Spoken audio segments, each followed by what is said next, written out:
Welcome to Agents of Clix, a podcast for fans of Heroclix. My name's Sean, and once again I'm joined with fellow agents Chris Dunn and Dale DeAndrade. What's up, guys? You alright? Yes, fine, thank you. Good, you? Yeah, not too bad.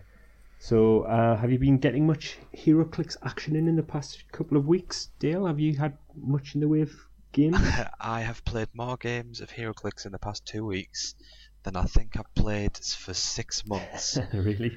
Without having anyone in the same room with me. I take you've been getting a lot of Skype games in then. Yeah, it's the only real way I can. Me and Chris have been playing a couple of games, maybe 2 nights a week or so, testing out some of the more competitive teams, trying to crack something down that we like and test it against things we don't. So what stuff have you been playing? Are you prepared to share with us? Or? Yeah, it's nothing exciting. It's just, I think I'm going for a Quinjet, probably. Maybe a theme team. I haven't decided on which version of the Quinjet I'm going for, but I can definitely say that I detest Faust and Doctor Strange combo. That's disgusting. Yeah. Yeah, it was you playing it though. Yeah, but I hadn't played it before, and I wanted to try it to see how bad it is, because I've also played against it once, and I thought I had a chance, and I fluffed it myself. I thought it can't be that bad, and then I played it, and it was exactly as bad as everyone thinks. Yeah, I did do a couple of move actions. It wasn't that bad. So I take it, Chris, you were playing. Were you playing a Quinjet team or? No. I played a couple. I was playing my Schumer team again. Okay. Schumer and Bizarro Green Arrow, which I do quite like, but I'm not 100% sure about. But it is very hard to kill. Dale sort of brought it down with his Quinjet both games we played, but if it had been timed, he would have been on a hurry up, I think, otherwise he'd have lost all well points. gone. But I think you can eventually kill it, because you just you're working out, right, I need to try and get close to it and then turn off its impervious and then punch it a couple of times quite hard. And it's gone. Yeah, but it's the time it takes to get that and to that point. Yeah, and how much damage he's done to you before you do it. So that's worked. Yeah, it's worked alright. I'm not 100% sure if I want to play it in competitively or not, but I quite enjoy it. Something different. Go on. That Schumer team scares me. I mean, I saw you playing it the other week at our local venue, and you played against Matty, and he didn't have very good reports about it. He didn't enjoy the experience playing his Quinjet team against it. He says it's quite lethal if it gets you. Well, because it's got such a long range, and then because Bizarro Green Arrow means you have to get close to it, and as soon as you get close to it, it's got its flurry at 5 range as well. So, and you can throw in a few ID cards on top of that to do something different, and it is quite scary. And if you're not packing a good charge character, then you're in trouble. Yeah. Yeah, I mean, I haven't been playing much, to be quite honest, since the last episode. I've had maybe 3 games. Again, playing a team that I'm hoping to play at the upcoming WKOs. Another Batman Superman robot team with his little friend Justin, and Bizarro Green Arrow with Baxter. Yeah, quite effective. The couple of games I've had it's been played out quite well. So played against a Brimstone robot team with Brimstone, Metallo, Toy Monster, Robot 80A, and Pandora's Box with I think 4 sins on. Yeah, it's did quite well against that. Just take out Toy Monster and Brimstone, and then Metallo can't catch you. I do like Metallo though. Yeah, really like Metallo. It's just without he was good in when you could sneak a sniper rifle on him or something, but because he's quite slow and he's got 3 range, against anything that's got a decent speed, or against colossals who are running around who are just pushing every turn, then he's never going to catch them. Yeah, my only issue I had with playing against the team was with a combination of Toy Master, the Robot ATA, and the +1 to stats on Metallo. He was just impossible to hit. He had such a high defense. And he's got invincible and shape change. So I think the strategy I used against that team was just ignore Metallo, take out the other two pieces on the board and then spend the rest of the game playing Chase Me. As Metallo gets closer, you just move away. Yeah, Ant won't be very happy that you tell him how to play against his team, like if he does play that. No. Well, I don't know if he's going to be playing that for the WKOs. He's got a couple of teams in mind, so yeah. And I had a game against a turtle team, but yeah. Turtles. I'm not gonna spend another week slagging the turtles off. So we'll just move for on now. Yeah, for now. Yeah, yeah. So that's been me. So anyway, enough about what we've been playing. Dale, have you got any news for us? What's been happening in the world of Heroclix? Yeah, so there's both lots of things happening and nothing happening at the same time. We've got lots of models told about, and there's lots of things happening, but we don't have anything in concrete, really. I'll start with things we do know about. There's been some more Teenage Mutant Ninja Turtle stuff spoilt. There's a Pog Maker who's not all that great. If you want to look for it, I'd recommend the HG Realms. There's a forum post on there with all the spoilers on. If you want a bit more pictures and things like that, the Heroclix website, the new improved Heroclix website, is quite easy to find them all on. But I think unless something interesting pops up, I'm not really that fussed to talk about them. And I think we've all made ourselves clear on it that it's not our favourite subject. Well, you two have, yeah. But in saying that, what we'll find is that there'll be one figure that comes out in the new set that I'll absolutely love and then just want to play all the time, and I'll be eating my words. It's not. I'll defend it. It's not that I don't like the Teenage Mutant Ninja Turtles. I was a kid in the 90s, the same as everyone else, and loved it then. I just don't think they mesh into Heroclix. I feel like the new age indie clicks where everything just has to have blades, claws, fangs, and stealth, and it's just everything seems very similar, and that's fine. You know, I'm going to get the Fast Forces. It's going to have to be cute. I'm going to have the Teenage Mutant Ninja Turtles from the cartoon show jumping around. It'll be awesome. Yeah. But apart from that, the other news, which we've all got on our Facebook site, if you want to look for Agents of Clix on there, there is the 2 pictures spoiling the Fast Forces sets, the 2 Fast Forces sets from the Deadpool upcoming Deadpool and the X-Men set. We've got I take that back, Deadpool and the X-Force set. It's I think he kills the X-Men in the pictures of it. One is the X-Corps, I think they're called, with Wolverine and his team he makes up, all in similar colour-coded rainbow outfits. I think the only one myself I recognise, having obviously the Deadpool himself, is Banshee. Does anyone else recognise any of them? Is that not with the Mercs for Money or something like that? Mercs for Money, yeah, sorry. I don't know, is that Banshee? I don't think it is Banshee, is it? I thought it was, but I might be wrong. Stingray.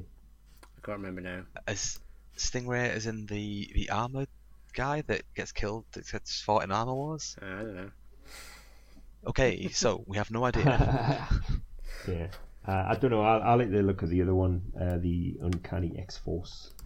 That's the one I think that's going to be a bit more popular. Yes, Deadpool's all cute and everyone loves him, but I think this has more of the X-Men that you know and love, and is probably going to sell out faster if you already have the money for one at a time. This is Phantom X, Deadpool, Wolverine, Cable, Domino, and Psylocke. Yeah. X-Force that's the X-Force I'm going to pick it up because it's the X-Force I know and like. Yeah, me too. I love Phantom X. He's one of my favourite characters, so yeah, that's the one I'm going to be going for. But until we have some spoilers, really, there's not much else we can say other than that they look all cool and bright and colourful, and that I'm a huge fan of the Fast Forces, and I think they're a great way of getting a little team that you like. Not always the most competitive things, but I mean, it's not what it's all about. There's sometimes just some nice, fun games you might want. Yeah. There's normally like 1 or 2 that are decent in, even if the others are not. Then they tend to try and slip 1 or 2 really good figures into the Fast Forces. You tend to find to encourage people to buy them, even if you're not like a huge fan of the figures. Yeah, it's the same with any set, but yeah, it's more clear with the fast forces because it's not a set of 60 where 2 or 3 of them are great. It's 6 with one of them who's often pretty good. But no, I think I've bought almost every fast forces they've released and will continue to do so. Just the next 2 are on my shopping list. I need to get the Spider-Man one and Batman one, but I'll get onto it. How many people are in that the Mercs for Money fast forces officer? How many figures? 6. 6 of them, yeah. 6 of them. Yeah, I'm just having to look at like the lineup for the Mercs for Money lineup. Stingray's there, Madcap, Slapstick, Solo. I'm not 100% sure which. They've got 6 of Deadpool, and I don't know. But anyway, somebody else who knows them better than me might be able to pick them out. Yeah, so if you know anything about the Mercs for Money, there's a picture of them there. You can see the sculpts. They're nicely brightly coloured, but apart from that, we aren't probably the best people to talk about them. No. I think it's probably the thing to say. So we'll move on to things that we are excited about, and again has very little information about. The new Connelly's. We got a plethora of new Connelly's.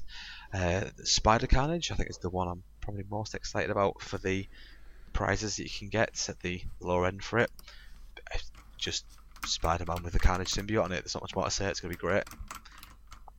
Maybe a maximum Carnage keyword. Maybe somebody else to use the ATA. But I'm just excited. It's a cool little model. Was he in that storyline? Was he? He was not, but you never know. Just might just put it as a Carnage keyword. Yeah, because they tend to like stick with them just for that particular storyline, I think. Because you've had people like Deadshot and stuff with. But yeah, you never know.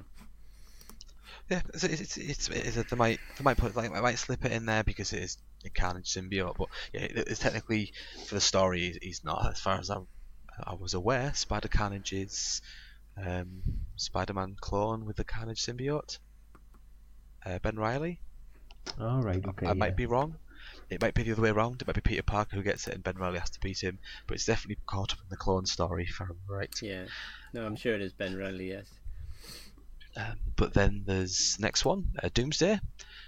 We've got talks later on about throwback ones. I don't think this is a throwback figure because they haven't specified it. We've had loads of Doomsdays in the past. It's probably just going to be a big hulking monster that punches things and probably comes in at about 300 points by himself. Yeah, I think they've mentioned they put a little amendment to say that's not available until Gen Con, which I think is like August time this year. So that's like a later one. Yeah, all of these that I'm referring to at the moment are only confirmed as far as I'm aware for Worlds. None of them have been confirmed before that. So the chances are, if we've not been already spoiled, things like the Pim Particle Tank, I don't think there's going to be WizKids Open prizes until. No. But I think the when's that? Is that June or May? June. Is that because they're doing the Nationals and the Worlds at the same time? Yeah, they're doing that again this year, aren't they? Origins, is it? Yeah, I think. Yeah. I believe so. Most of these are like going to be available to buy or win at Origins, but I think specifically Doomsday is going to be a later in the year. Cool. Next one. Does anyone else have anything else to say about Doomsday? Anyone? Not until. Is there a particular Doomsday anyone's after? No. No. There's not much he does other than kill Superman. So yeah, let's just that's hope all I it's know not him for. 52 I one. have no idea. Apart from that, that's the only story I've read with Doomsday in when he kills Superman. The next one I'll go on is Zeus. Again, not much explaining what it is. I'm hoping it's the king of the Olympian god Zeus from Wonder Woman storylines, as opposed to the Batman villain who thinks he's Zeus, because that isn't as interesting. And I'd like to see what a god level character would do in the game. It'd be cool. Yeah. Well, it goes with the others. You might still haven't got a DC Ares, did we? That everybody was hoping for the ID card. No, we didn't know. But there's nothing stopping you from using the Marvel Ares. Other than yeah. Because it is a Marvel ID card. But I think there was speculation that we'd get a Ares in Superman Wonder Woman set. I think. I imagine you'd have assumed so with all Hermes and Hades popping up, but no, not as of yet. But there you go. I'm hoping for a lightning throwing Zeus to see how strong he can be. Next, onto our favourite topic, we've got Cyber Shredder, Robot Shredder, and I think it's from one of the more recent cartoons. I'm too old for that at that point. Do you think he'll be because those did the foot soldiers who were like in the invisible ones? Were they robots as well? Will he be invisible Shredder? Do you think?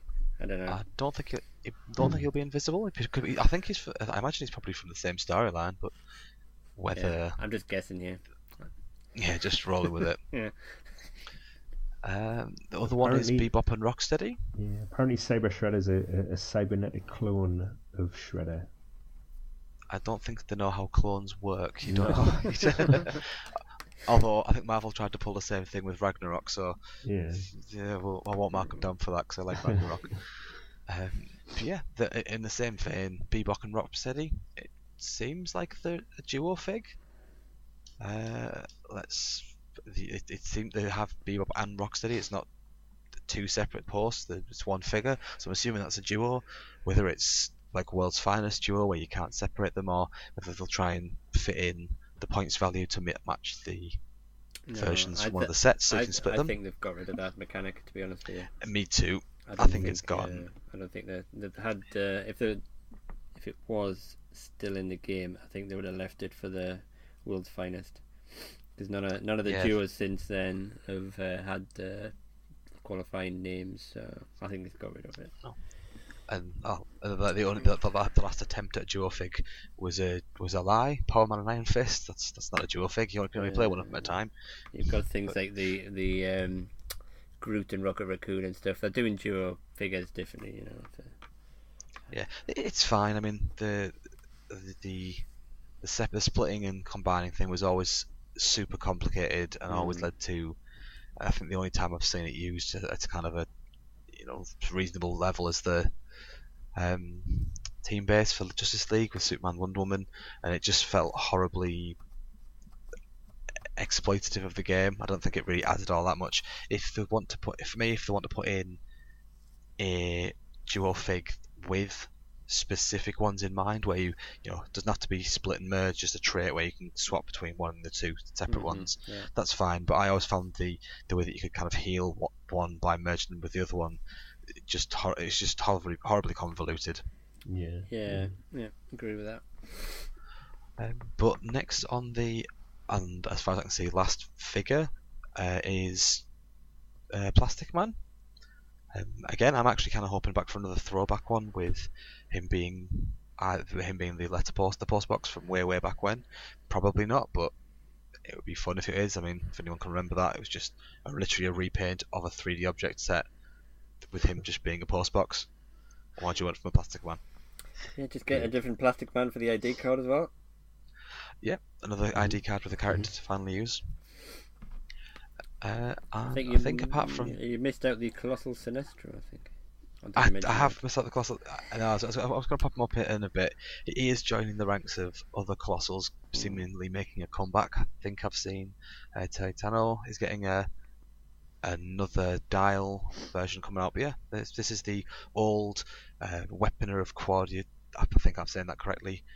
Model of him, Colossal in a big yellow lightning bolt throwing shielder guy. Yep. I think the Weaponer from War of Light, only the size of a sentinel with a shield and lightning bolt. That was great.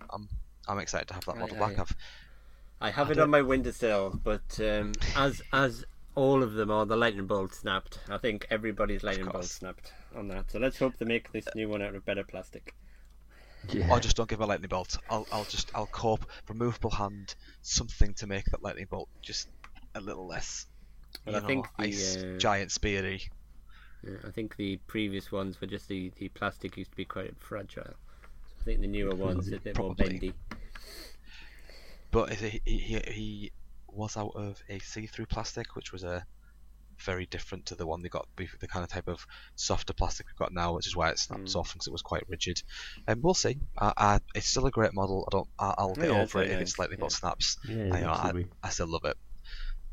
Apart from that, you've got the bystanders. They've spoilt some more of them. It's just what you're expecting. It's the Devil Dino Pogs, the Penguin Pogs. You've got Eva, different Eva than it's not the Wolverine, and is it Wolverine in the X-Men where he came out? Yeah, that's where the first Eva came out, I think. I looked and I was like, no, it's the same one. And then I double checked and no, the special white power is different slot. I was like, no, it's definitely a different one. So I think we're getting another Phantom X that summons one. He's hoping it doesn't have the same power because that was just stupid. It's one of my favourite figures. I mean, I don't mind either. I don't mind some outwit on a pog, things like that. I just can't cope with.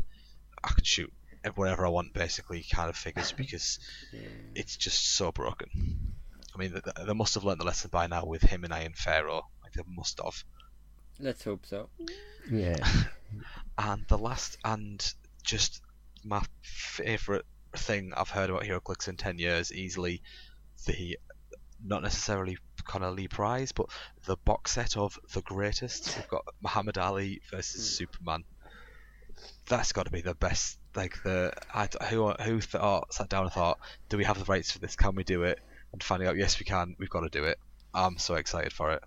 Yeah. I want to see what Muhammad Ali is going to be like in Heroclix. Yeah. I bet he's ridiculously overpowered.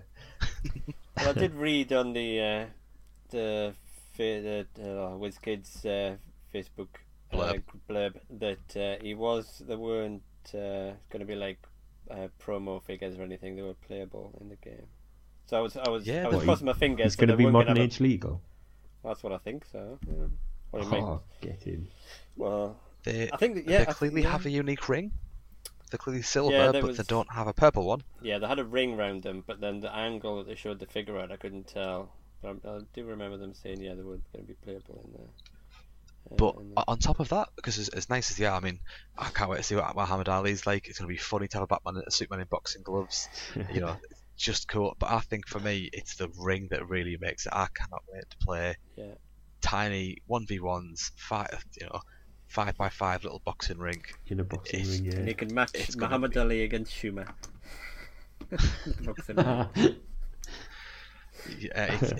It's going to be brilliant. I mean, I'm definitely, when we get that, going to try and propose a day of just playing mini matches, 1v1 boxing matches on that.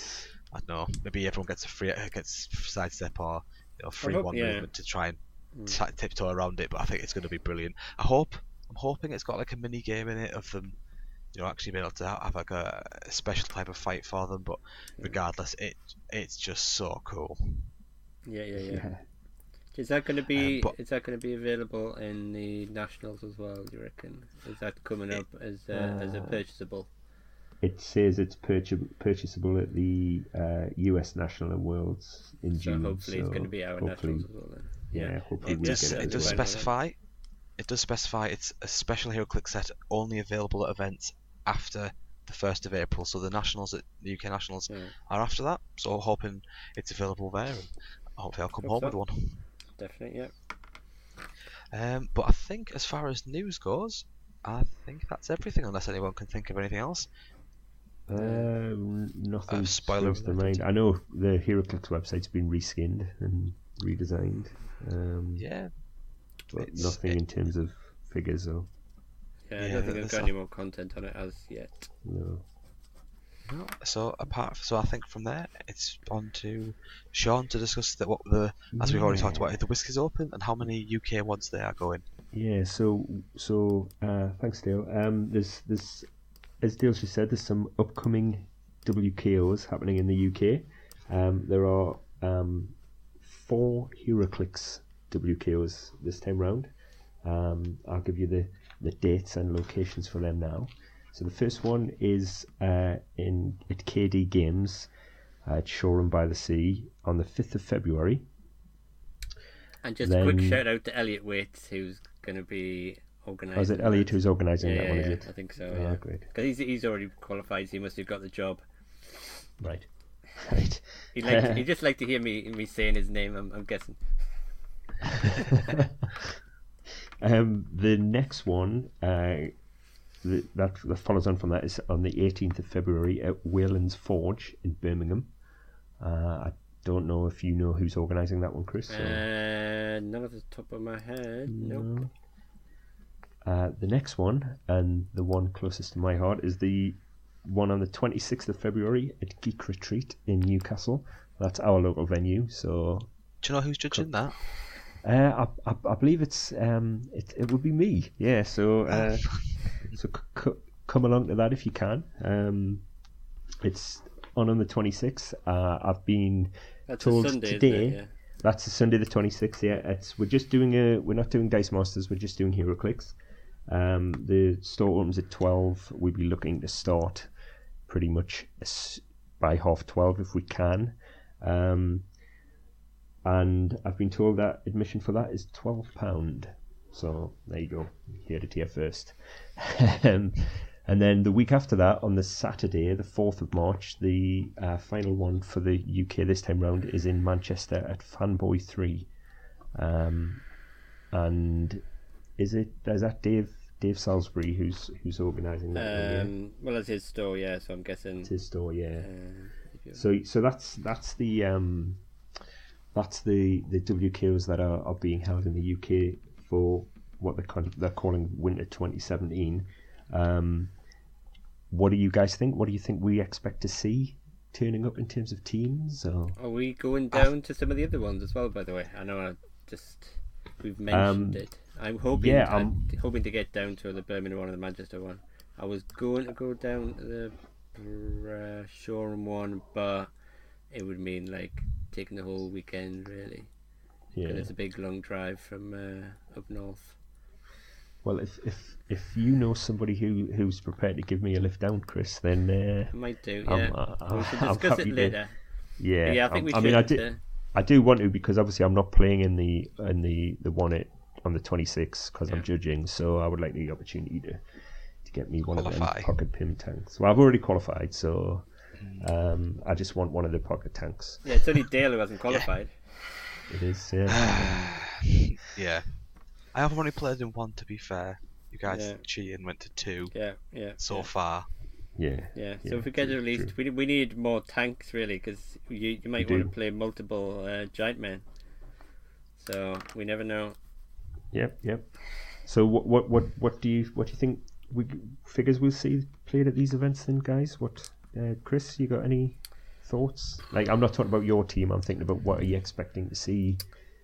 Well, it's different from what it's only been Joker's Wild is the only set that's sort of come out in the meantime since the last ones. So I do expect maybe people to play Bizarro Green Arrow or maybe Jackie Thunder, if that's how you pronounce his name. I had a little bit of a test against him, but that was a game where I only did move action, so I didn't really get to see what he's capable of. Yeah. So yeah, I mean, you might see people just sticking to what played before. I mean, hopefully not everybody's going to be playing Faust, but you can be sure some people are. Not me. I know of at least one person who is. Yeah. So I don't know. I've been testing like Bizarro Green Arrow. I do really like him, and he does quite a lot for a lot of teams. But I don't know really. What about you, Dale? Any thoughts? So I think you're right. I think when you're looking at the kind of top end thing, there's really only a handful of team types that you're going to see. There's the ROM table with loads of POG generators. There's loads of them out there. So you take your pick. But Nemo and Devil Dinosaur, you pretty much see one of them on that type of team. Quinjet's going to be the usual. It's everywhere. It's good. You'll see loads of Ultron drones.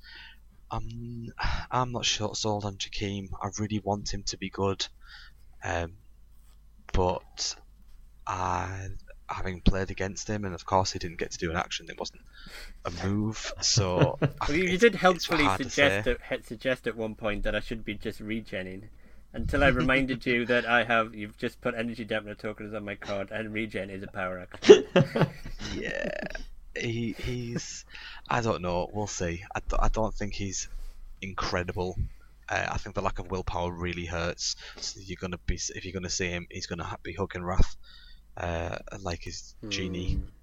Yeah. I think because he has to, you don't really want to pick a defense power as well, because you're trying to, because that's one of on your list that you can't pick. So you want to be, he is very flexible, but it's not Super Scroll. I think the difference is Super Scroll was picking 4 powers.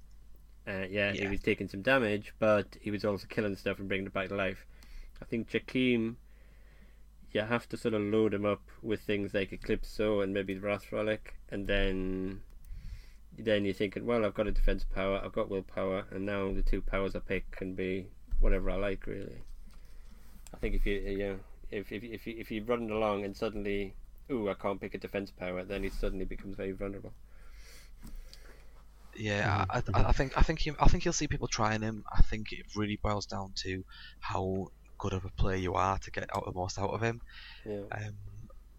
The fact that none of the possessors are still going to be 25 points on him, but none of them are giving him a stat boost at all, is going to limit him somewhat. And I would go against the grain probably and say, if you had the option, that I'm not sold that Eclipso is the best one for him. I think that if you're after one, I just think the Brainiac's infinitely better for him.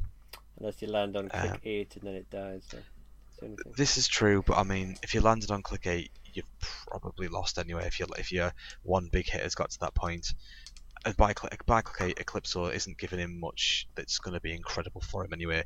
Maybe a blades that can heal him, but I'm just saying that you get the defense powers out of Brainiac. You get an option of Pulse Wave, which is again one of the ones you can't pick multiples of halfway down the dial, and that world running like clockwork power to either stop them from doing power actions or clear yourself is going to be strong. I'm not sure you'll actually see it all that much, but I think he's up there. But apart from that, I think it's probably going to be the same old. You'll see loads of Nick Fury, loads of ID cards. So I have a question for you guys. So say one of us goes along to the WKO on the 5th of February and does really, really well and wins everything. Are those legal to play in later WKOs? So, like, if you win a particle tank, a pocket tank. I think it just depends on when WizKids said the release date is, because I think the current ruling is that it's a week. I'm saying it's a week after for official WizKids events.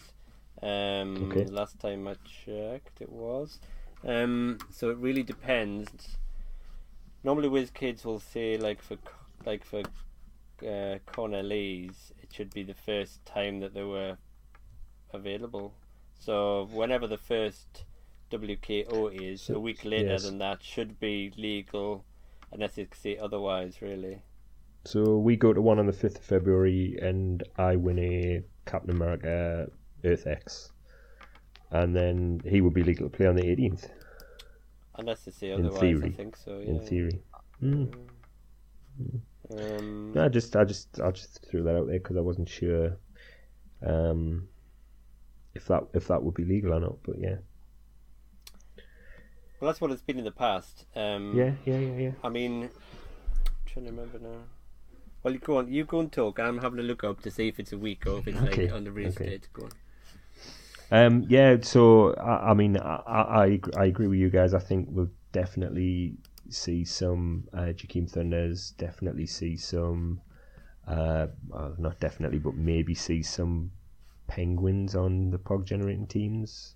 Yeah, I think Penguin he's just so cheap, man. I mean the POGs are perfectly fine. His super POG that he gets, the actual one that attaches, is Penguin, great. And I mean, he's 40 points, isn't he? He's 40 points. It's just ridiculous. So much for that. He's just amazing. And what he even has the how I deal with bats. Yeah. So I mean, if you can get that, what's his version? I've just seen. You get a free movement action for a Robo Penguin. He's great. Yeah. I think the one that's going to really shake things up, though, as great as Jakeem Thunder teams are going to be, the real shaker up for the meta is going to be the Bizarro Green Arrow. Definitely.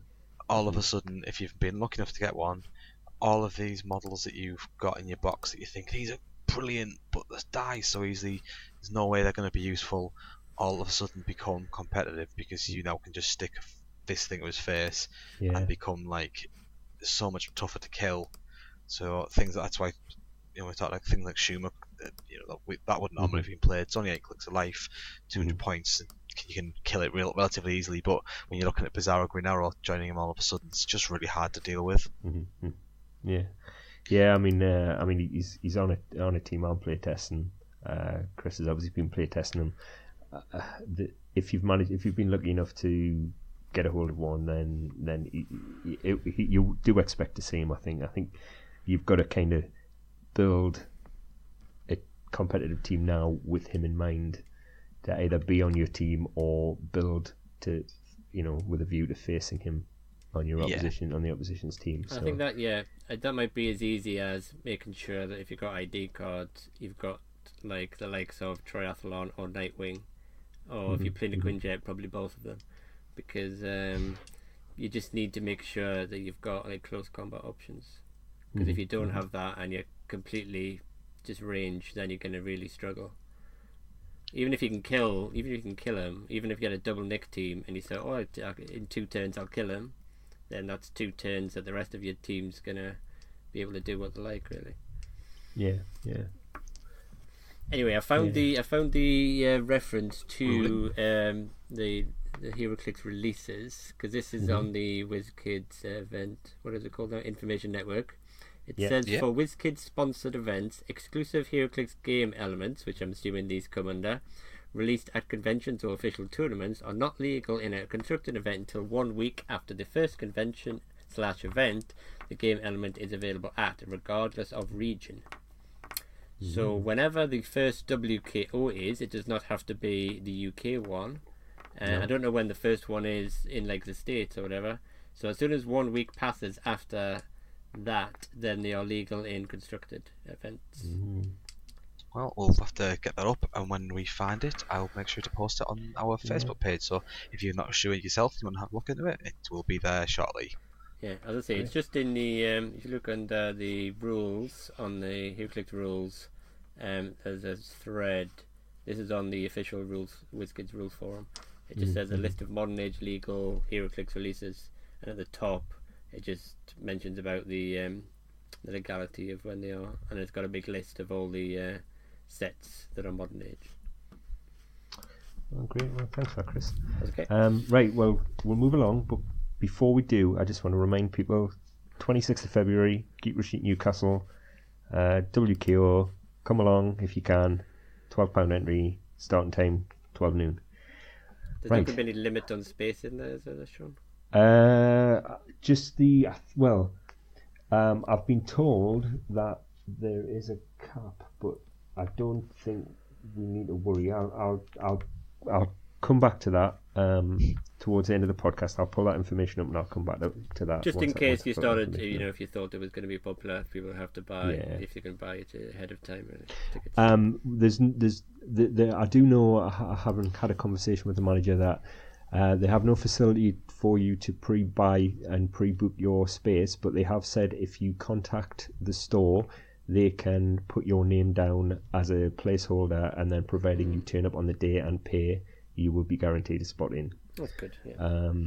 So we will post the details up on the Facebook page of all of the events, and the dates and times of the events, and where the stores are and how you can get in touch with them. So what we'll do now is we'll move on to the rules section. So Chris, over to you. What rules have you got for us today? Well, the WizKids rules forum has been a bit quiet recently. There's nothing exciting come up, so I thought I would just revisit a standard power that's seen some changes. Not that recently, actually, is it really? It's probably whenever the size sort of changes came about. And I'm basically looking at plasticity. And one of the reasons I've picked this is that there's a little bit still people getting confused around how it affects size mainly, because the design, when was that must be like nearly a year or so ago that it actually got changed. It's been a while ago now. Yeah, it's going back a bit, but when it the design insight for size categories basically came out, they changed the wording of plasticity, and then very soon afterwards they released the latest starter set, which would be the Civil War set, I do believe, which had the new pack in and the new rules in. and they did add the size changes, but they missed out half of the changes to plasticity, and they missed out some of the size chart, both of which affected plasticity. So I think that's one of the reasons why, you know, people get confused about it, because it's not actually in on the pack and it's not actually in the rulebook. You have to sort of search in the errata and clarification section online to actually get the full details of it. So anyway, I'm just going to quickly go over it. So the current wording of plasticity is that you add 2 to your d6 roll when breaking away, and the opposing characters can't automatically break away from the character, and subtract 2 from their roll when breaking away. Opposing characters entering the square adjacent to this character. Sorry, this is like the old word. The opposing characters entering the square adjacent to the character must end their movement, even if they would not do so automatically. So the change was that it talks about different sizes. So the first bit was the same. Then the opposing characters of the same size or smaller can't automatically break away from this character. So basically, that characters that are larger than the person who has plasticity can automatically break away if they have something that says they can automatically break away, and they must end their movement when entering a square adjacent to this character. So that's only affecting characters that are the same size as you or smaller have to end their movement. So the bit, I think, that was got missed off the pack is like the additional sort of breakaway information, which is when breaking away from smaller characters, you increase your breakaway result by 1. If all the characters you're breaking away from 2 sizes smaller, you automatically break away. And then if you, even if one character you're attempting to break away from the same size or larger, you wouldn't get any of the bonuses. So I've just like said lots of words there, but so when you're looking at basically plasticity, the important thing is like size categories, because one of the things that people think is you look at something like Atomica before the errata, you know, the tiny size character would stop anybody from moving. As soon as it became adjacent to, you know, somebody with plasticity, you stop moving. But now, say something like Atomica only stops tiny characters from moving, so it's like become, you know, less effective. Yeah, that's a massive change, isn't it? Really, it's obviously plasticity has been terms of, changed. like, Yeah, plasticity's got how changed it quite a affects lot it, yeah. over the time even I've been playing. And I think it got to it was trying to sort of, when it sort of boosted it up, when say the I'm trying to remember what changes it was now, when it changes like hypersonic to give it automatic breakaway. I think this says you can't automatically break away. But yeah, the size changes is if you are, it's very difficult then to stop, say, a colossal character. You need basically another colossal. If you're running around with like Batman, Superman robot, and you're trying to tie that up, the only way you're going to stop it moving with plasticity is have a colossal guy with plasticity. And even then, the Batman, Superman robot has a 3 reach, so it doesn't actually need to get adjacent to you to punch it. Yeah. Yeah, so I think that there's a couple of other things in addition to how size affects plasticity, is that plasticity modifiers stack. So for example, if you've got 2 characters both with plasticity, then the character is going to subtract 4 from its breakaway roll. Obviously you might get a bonus if you're bigger again, but you know, which is, I think I mentioned like on the last podcast about the living pizzas. Yeah, and yeah, how you could use like multiple tiny characters, even though you know, they don't stop people moving standard size or higher, stop people moving when they come adjacent. They are very good at trying to tie people up with multiple of them, as long as you're not like 2 sizes bigger than them. And also with breakaway, it's just that 1 is an automatic failure and 6s are always a success. So no matter how many modifiers you got, if you roll a 6, you're always going to get your breakaway. Get out. Yeah. So do you have any questions on that? Because I'm going to set you a little example in the end, see if you can get this correct for breakaway. Oh, gosh, No, I didn't know think about that. Okay. Yeah, I mean, I think I got that. One thing I didn't realise until you mentioned it last week was that the modifier stacks. I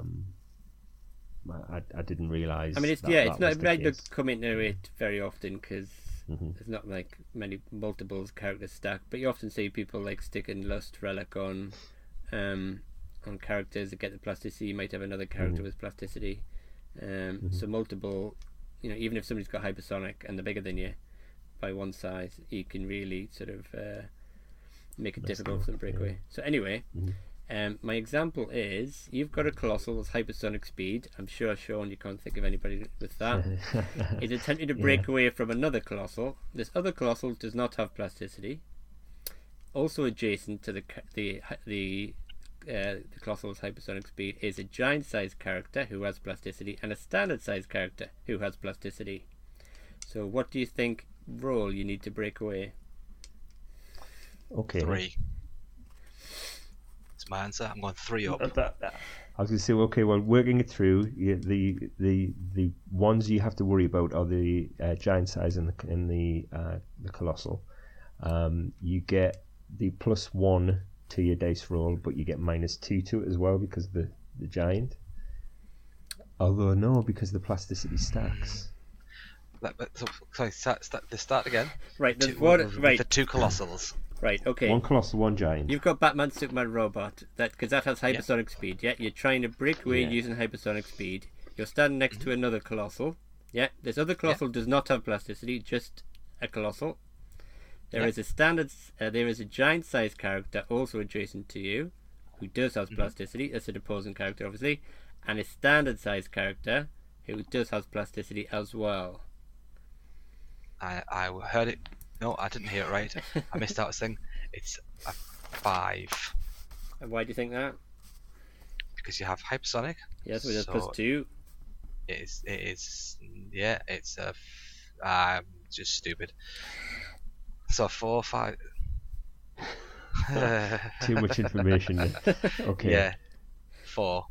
It's your normal roll. You're only getting +2 for hypersonic. Yeah. You're getting +2 for hypersonic. You're losing 1 for the plasticity, but only from the giant character. The other person's isn't affected at all. Doesn't come into play because they're too small. I think. Right, Sean. What do you think?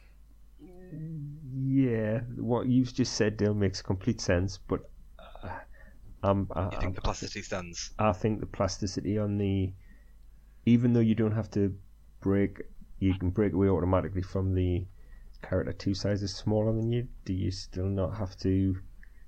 The plasticity modifier still kicks in from them. So what do you think? So you get +2 for hypersonic. You get +2 for hypersonic. Yeah. You get -1. So hang on. What is it? +2. It's not quite worked out the same way, is -1. it? You still get the -2 for plasticity, but you get +1 for breaking away from that character. That's right. Yes. But you don't actually get away plus that because you're actually breaking away from a colossal as well. I think you've got with you, Chris. Right. You were getting on the right lines there, Dale. Right, so you get the +2 for hypersonic speed, yeah? Yep. Yeah. You get, there's 2 people with plasticity adjacent to you. It does not matter what their size are, so you get -4. Yeah. You do not get your +1 because there's another colossal standing next to you. You only get, when you're trying to break away, Okay, yeah. you roll one yeah. breakaway roll, yeah. You don't, you're just looking at all of the characters adjacent to you, looking at what modifiers you get. You only get the +1 if all of the characters adjacent to you are smaller than you. So you basically get so you get your +2 for hypersonic and then -4, so you need a 6. Oof. Ouch. Yeah. So you know again, what you with do? yeah, You kill the little ones. You'd people because you're thinking that you ignore the plasticity. You never ignore the plasticity of, like, even if you're 2 sizes bigger, it just doesn't stop you when you move adjacent to it. Let's say, yeah, if you're 2 sizes bigger, or even one size bigger, and you can automatically break away if you're 2 sizes bigger. But if you've got another, there's another colossal stand next to you, that means you're not automatically breaking away. You're not getting your bonus, and all the smaller guys with their plasticity will still count. Okay, yeah, that makes sense. Yeah, so sorry, that was a bit confusing, but I think I think I will do a mock-up I'll take a photo of this exact situation and a quick breakdown of exactly what we mean by this, and I'll post that on Facebook by the time this is posted online, because that is an awful lot of words and it's really hard to follow. Sorry I made that confusing, but yes, I think it's just I don't think it's you. I don't think you made it confusing. No. I think it was confusing. And you tried to read it. Yes. So okay. Well, I'll post this because I've got it written down because I was just reading it out. So I will post that on just a Facebook group. But I do think it's something that is confusing. I think specifically because it was missed off on the powers and abilities chart and the rule book, so everybody gets confused about like when you got different sized characters and plasticity and how it affects you. Imagine being confused by rules that aren't in the rule book. Yeah. Well, hopefully when we get a new rule book sometime this year, then they'll correct that. We'll probably. When's the next next movie set coming out? Well, the starter set. So then they've got starter sets with the 5th anniversary and the Elseworld sets. I think they're down to starters rather than say Fast Forces. So I'm thinking those are going to be when the new rule books are going to be in. So Elseworld and What If getting not Fast Forces sets but proper starter sets. I'm sure on the whatever you call them that you get from a distributor, they're down to starter sets. So. Excellent. Hopefully they get maps as well. That would be nice. I miss the old Fast Forces with the full set. I mean, but there you go. Well, guys, we better move on because time's getting on. So, what we'll do now is we'll move on to the team challenge. So, just to remind everyone, this week's team challenge figure was picked by me. I picked the Anarky Prime. So, as long as you don't object, I'd quite like to go first to reveal my team. Fire away. I bet it's better thought through than mine.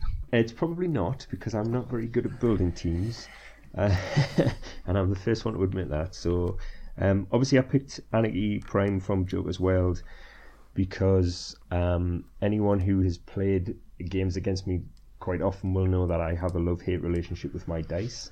So any chance I've got to deal damage where I don't actually have to roll dice, like as an attack roll, I want to take advantage of that. So Anarky obviously starts the game with 6 bomb marker tokens. You've got a 50% chance of dealing damage if at the start of your turn an opposing character is within 3 squares of those bomb tokens.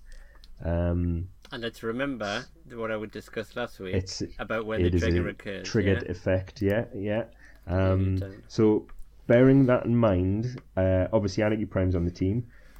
One of the problems I have with Anarky and his bombs, however, is that the damage the bombs do aren't penetrating, and you can basically, if you move fast enough, you can just, if you've got a hypersonicer on there, you can just potentially run past them all if you've misplaced them at the start. So to in some way counteract that, I added Turtle onto the team. Just to try and restrict your movement to, or maybe not restricted, but if you're moving more than 5 squares, you're also getting an action token. And to counter effect the fact that the damage the bombs do isn't penetrating, I wanted to put an outwitter on there. So I picked Solaris at 25 points because of his 10 range outwit, and because it's a triggered effect, the bomb can trigger, and then I can use outwit before I activate the bomb to outwit any defense powers. I also added, because Anarky has the ability to create more bombs certainly on his top click, and I think his last 2 clicks. I wanted a way of kind of getting him up the map to plant more bombs and then bringing him back to the starting area. So who better to do that than Jean Grey from Uncanny X-Men Fast Forces? So on top of that, I wanted to play a 2-sin Pandora's Box to give, probably using Sloth and Greed, just to give like Energy Shield and the option to heal one of my characters, probably Anarky if he takes damage, because I want to keep him on that top click where he can keep generating bombs. So that left me with 80 points. And who do we all know who's 80 points, who is one of the most annoying figures in modern age? Hang on. Let me search for it. 80 points. Right, just trying to think of anything. Yeah, Felix Faust, you've got that right, yeah. So he was my final figure on the team. So the team is Anarky Prime at 75, Turtle at 50, Solaris at 25 for Colossal Retaliation as well, who puts tokens on people, Jean Grey at 50, Felix Faust at 80, and a 2-sin Pandora's Box. And that was my team that I might actually play at some point to see how it goes. But yeah, that was me. Might be worth a test. It'd be hilarious if they all moved to the bombs and then Faust locked them down. Yeah. Yeah. You can only take range combat actions. No, close combat actions. Well, yeah, close combat. Stuck there, and you just Faust has like thrown more bombs at them and they're stuck. Yeah, so that was my little team, which I might play one day, one Monday, just for a laugh to see how people react to it. So what about you, Dale? What have you come up with? Anything? So for me, I don't really know what to say on Anarky. I think I'm obsessed with having the theme, and Gotham City at the moment is in a bizarre place of having half villains and half heroes, for reasons I'll never know, because apparently putting the word Gotham City Underworld instead was too hard. So I did a theme team. It's still still all villains, but it is just Anarky. Because we had to. The Riddler from the Fast Forces, because I actually quite like him, and I think the combination with Anarchy's probability control, the riddle me that is just going to be super annoying. And having played against something with shape change and super senses, I don't care if you've got 10 defense, that's still annoying.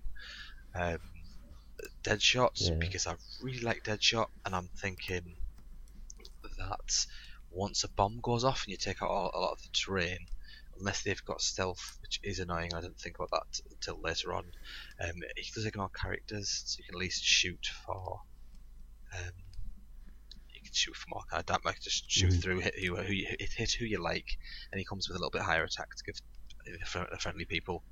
I had a shot in Penguin because I just like the Penguin for 40 points. He's great. And lastly, the rare roller skating Harley Quinn. Because she has Force Blast and Hypersonic, as long as she's not chastened.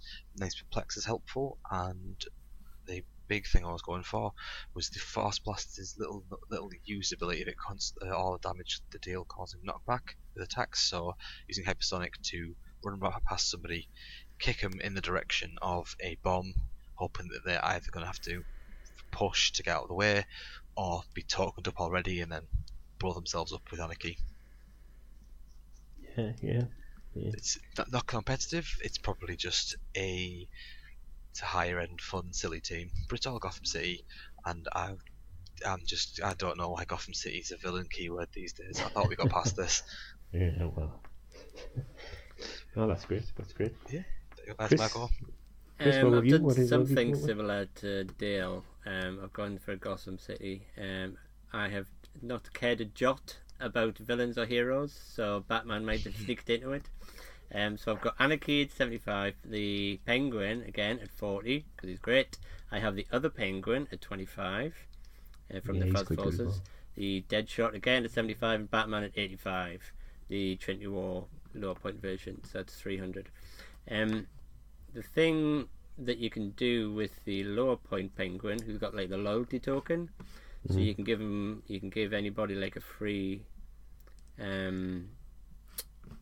as you attack him with a free action or something like that. Free action to attack him, blah blah blah. Yeah. Instead of dealing damage, you can move the token from one character to another. Yes. So what you can do, the combo is that the 40-point Penguin has the trait. This is how I deal with a bat. So you can basically replace, when you do your free action attack on the other one to get the loyalty token, you can replace any Batman enemy, like who there's a few of them on the team, can replace their attack value with the other penguins, and you're not really bothered if you hit. But what you do is after actions resolve, you give the Robo Penguin a move action as a free action. So you're basically getting an extra move with your penguins, really, with your penguins as a free action. And the penguin, if that means you can get your Pulse Waver into position, or your Charger Exploit, or your Psychic Blaster, you can move them an extra 4 squares. I think they've all got the same stats, haven't they? 4 movement.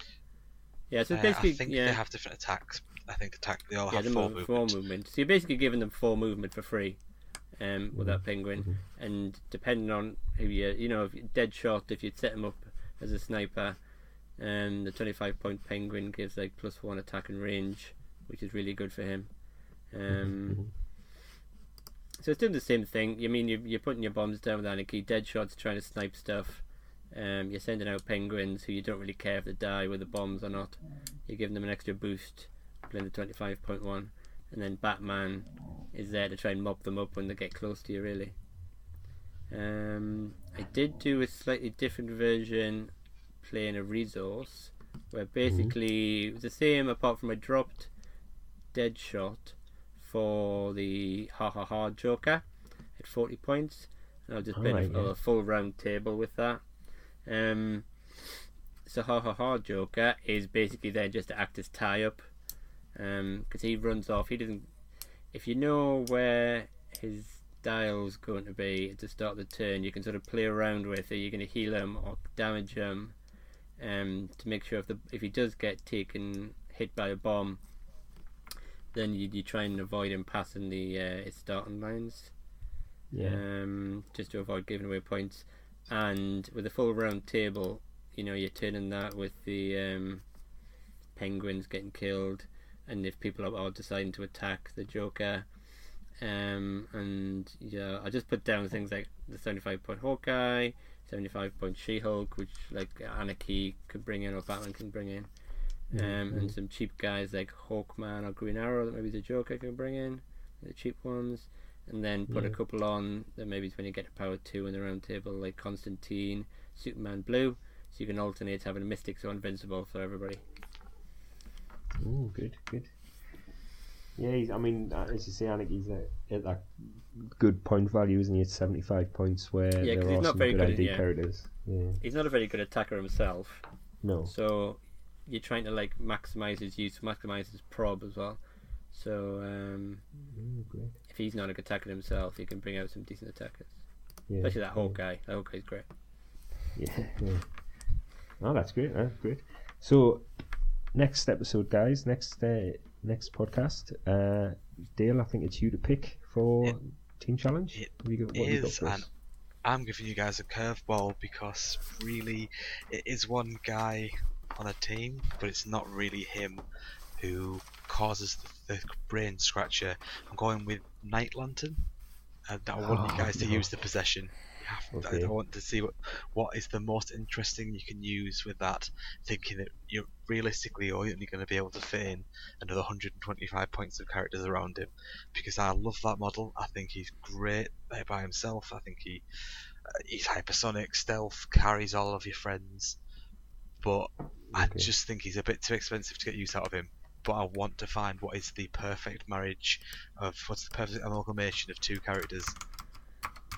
Okay, I've got an idea for that. Yeah, I'm up for that. So yeah, we'll see on that the next time we release a thing. Find out what we can come up with. Great. Look forward to that. Okay, so next up is tactics. Dale, I think you're taking the lead on this week. So what strategy or tactics have you got for us? So what I went to look into is my obsession on theme teams. There's 2 different versions of it. I'll start with the big one. You've got your named themed teams, so your Avengers, your Justice League, your Bat Friends, the proper keywords of actual teams. that rarely cross boundaries for universes unless you're Atlantis or Outlaws. It's all about getting, essentially all you get for that is a reroll. You get one per every 100 points up to the number of characters on your team, if I remember correctly. I don't know if that's changed recently, but Chris will remind me. I think there's a maximum depending upon the points value of the game as well. So I think in 300 points you can only get up to 3, isn't it? 3, yeah. I think it's capped per 100. But yeah, I think it is also capped by the number of characters on there. It's fine. It's really handy to have on certain teams, but it's best used when you can kind of take advantage of it. I've played a Justice League team with very high defense, so it didn't really have any they were all relatively glass cannons using things like the World's Finest, which only has like 3 clicks of life in it. The small Trinity Wars Batman, which again, short dial. Strong, really powerful figures, but suffer from glass jaws. If you can give them that a reroll, and they've already got high defense anyway, especially when you play with that further. But yeah, it's nice for that one. If you can squeeze in a small lower point character, think something like in my case it was the Batman Superman robot, but Avengers have got Red Wing. Essentially any character who is small, relatively maneuverable. Tiny is excellent for, you can just basically free carry them around, and they're mostly support-ish type figures anyway. Just anything which shares a keyword you can put the token on, because you do have to put an action token when you're using it to give probability control. You also can't have probability control already, but it's not, doesn't sound like a huge thing, but in that critical moment when someone's attacking your 20-point model and they've rolled an 11, and all you have to do is token yourself up to make that super unlikely to actually hit, it has its places. And there's loads of named keywords that have really good teams anyway. They're like Avengers, they've got lots in there. But that said, that's relatively straightforward. So I'll go on to the less common things. This is everything that's to do with the theme team. This is regardless of whether it's named or generic keywords. If you want to go warrior, martialist, scientist, all of these are included for that as well. So you got your map roll, +1 for every character on your team to get a map. It's not capped at anything, so you can go up to the table with somebody who hasn't got a theme team and be looking at +7, 8 to your roll, which is essentially guaranteeing you're playing your map your way. It can be critical for some people. There is certain figures out there that will essentially instantly lose the game if you can get the right map. We've mentioned recently, me and Chris talking about the WizKids office map. Yeah. I see it as a slight design oversight, but there is only one section in the middle if you're playing a tremendously large base. I think the example I was talking about was the Brainiac skull ship. If you're onto that, the biggest base to go for, there is essentially exactly one spot in the middle of the map you can stand, and that's it. Nationals, there was quite a few zombie team bases about the last year, and they were counted quite heavily by, was it the UN map?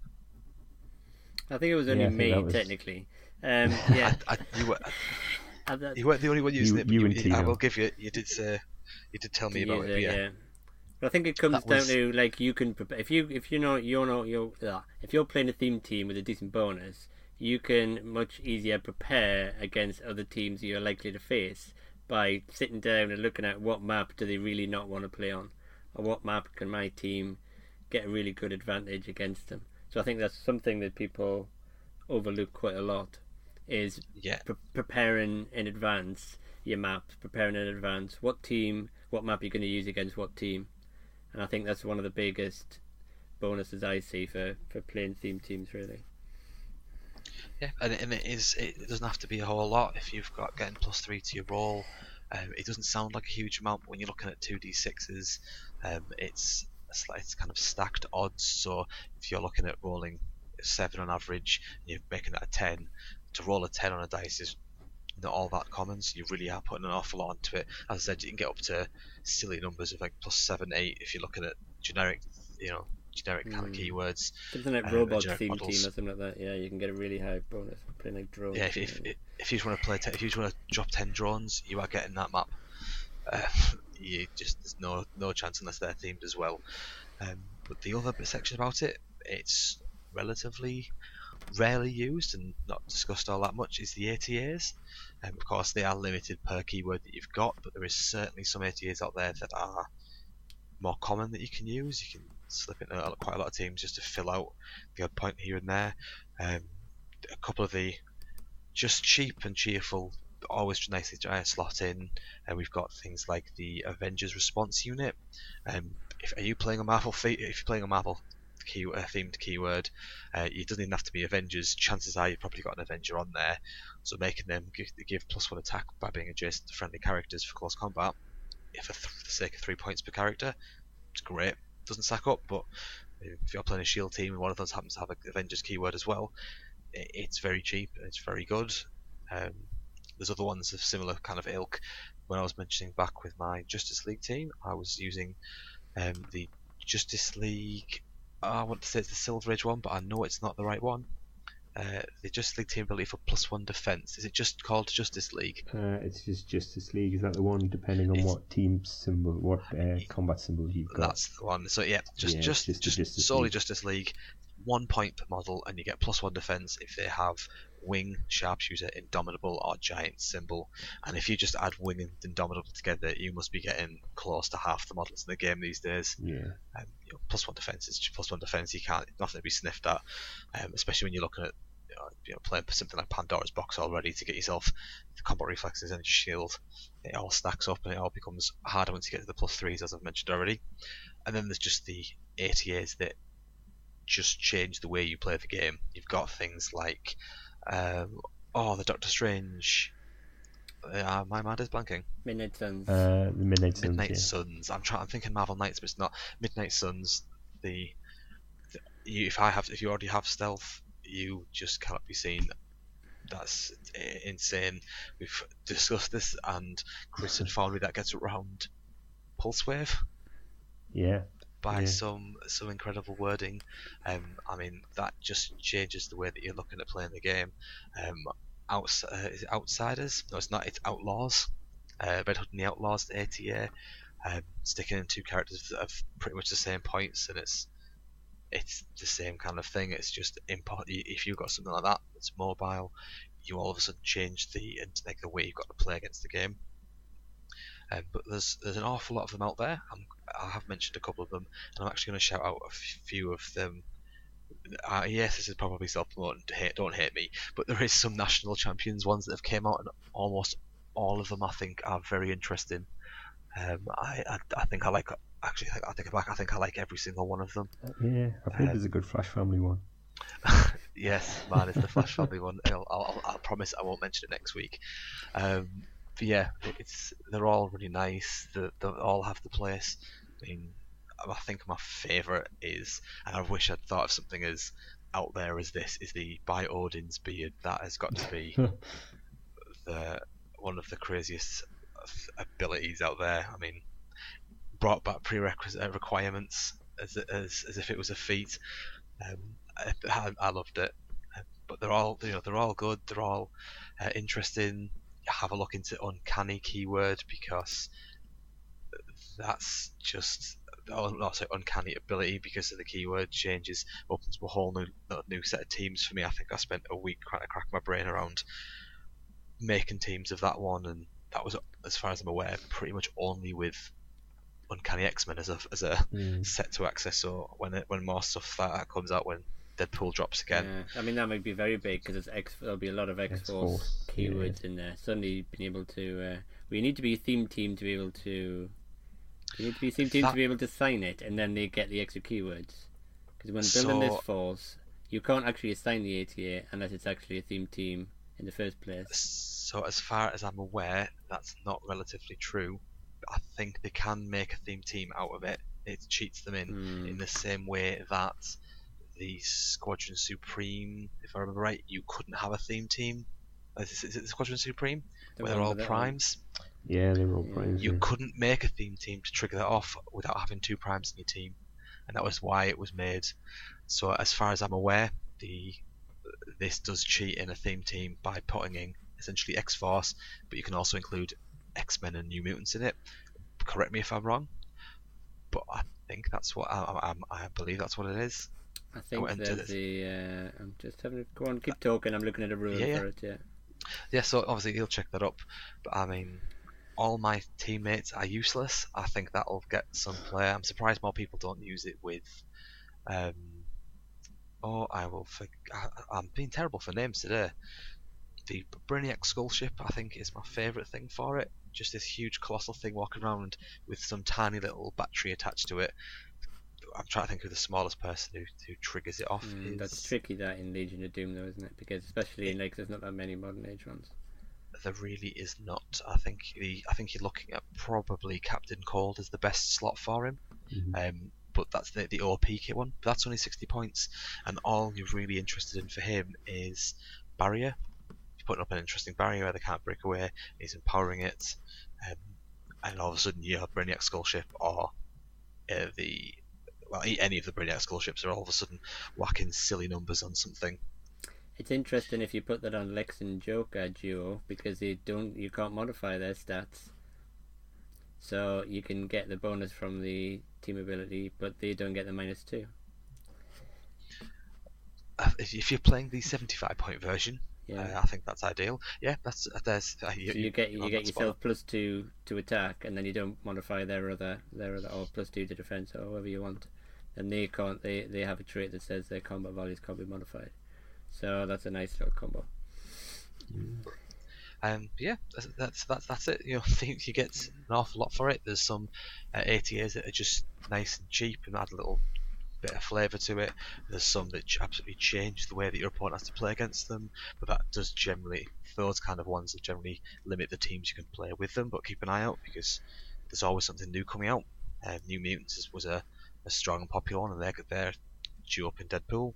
The map is incredibly key. Don't forget about your map, and the reroll is always handy. If you're thinking of building a team to get the rerolls out of it, just try and think about, are they that important for you? Have you got somebody who can take the actions for you? If not, is it the best option for you? Of course, you can just play it for fluff, but I'm talking tactics here. Yeah, I think another thing with the theme team prob control is it does allow you to use all of them in the same round, as it were, the same attack. Let's say if you have one attack and you really need it to land, or vice versa, though what you probably did, Dale, is you really need the attack not to land. You just burn all your rerolls in one go.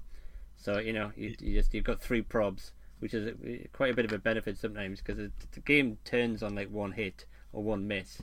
Sometimes it's like if you get the first hit in, or you make your opponent switch and miss, that could be winning the game, really.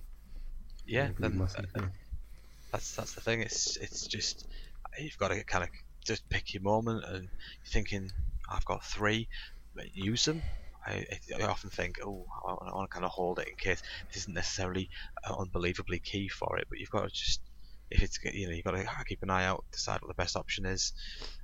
Is this it may not be key for you, but is it costing anything in the long run?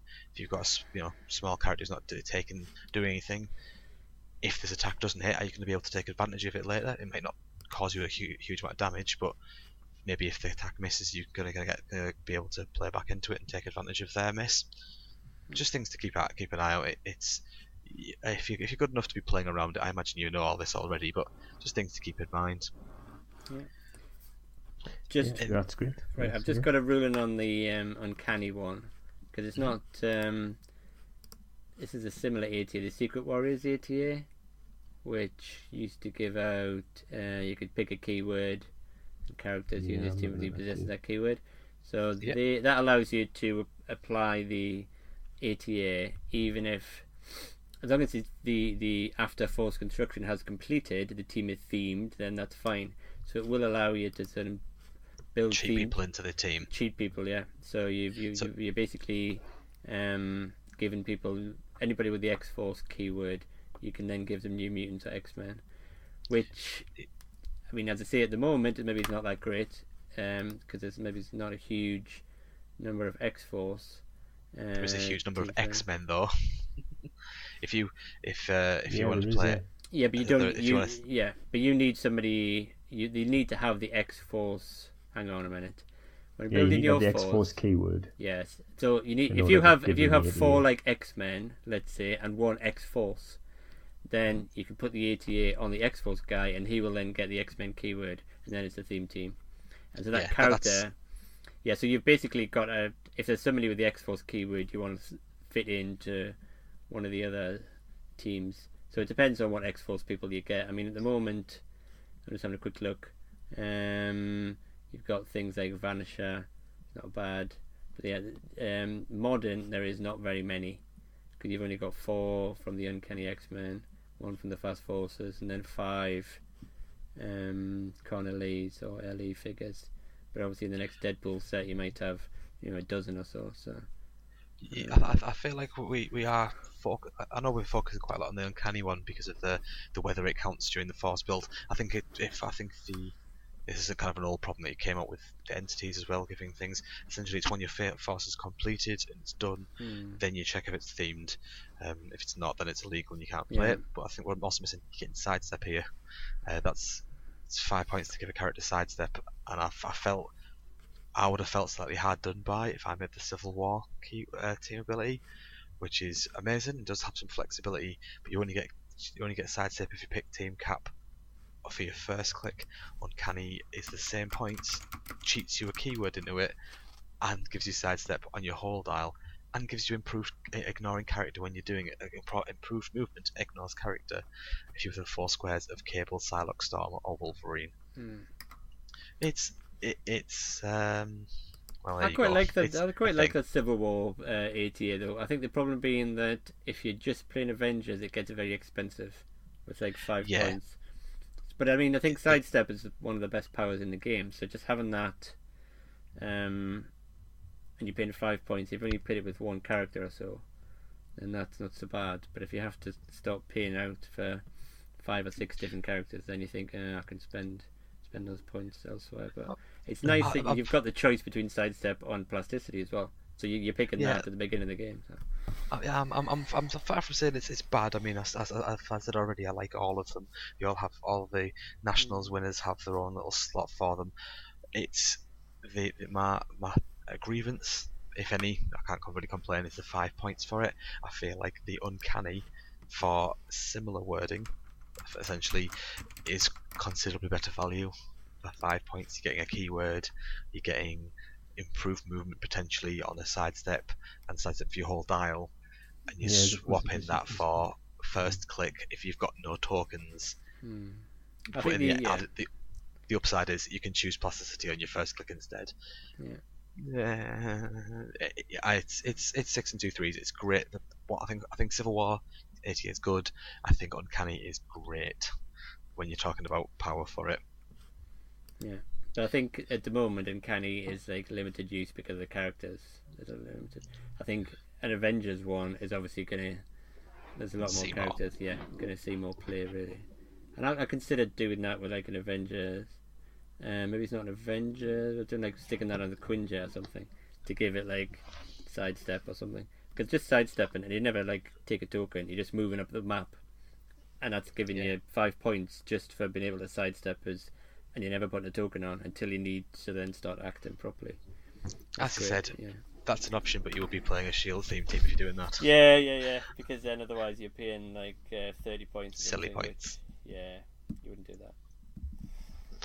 Right, well, so that's theme teams then. Yeah. Great. Well, I think that's about it for this episode. I don't know if you've got anything more to chip in. I just want to go back to a question that you asked earlier, Chris, about the WKOs. We haven't been given I haven't been given a cap for the number of people for the Geek Retreat WKO. But I will make some inquiries and I will update a post on our Facebook page to let everybody know. But so 26th of Feb, Geek Retreat Newcastle, mark it in your diary. Hope to see as many people there as we can get in the place. And if you haven't got anything else, guys, I think that's a wrap for this episode. So I just want to say thanks for listening. And just have one more thing, quick. Yeah? You might want to mention just videos you're starting to put up on YouTube? Yeah, we've got a YouTube channel. We're putting some videos, some casual, some competitive. We've only got 2 videos up there at the moment, but we're hoping to do as time goes on, we're hoping to do more content on there, unboxing videos and the like. So the videos also get posted to the Facebook page. Links to the video gets posted to the Facebook page. So if you are so inclined, if you take a visit to the site and like the videos and subscribe, that would be really good. Help us put more content up there. So yeah, just keep an eye out on that.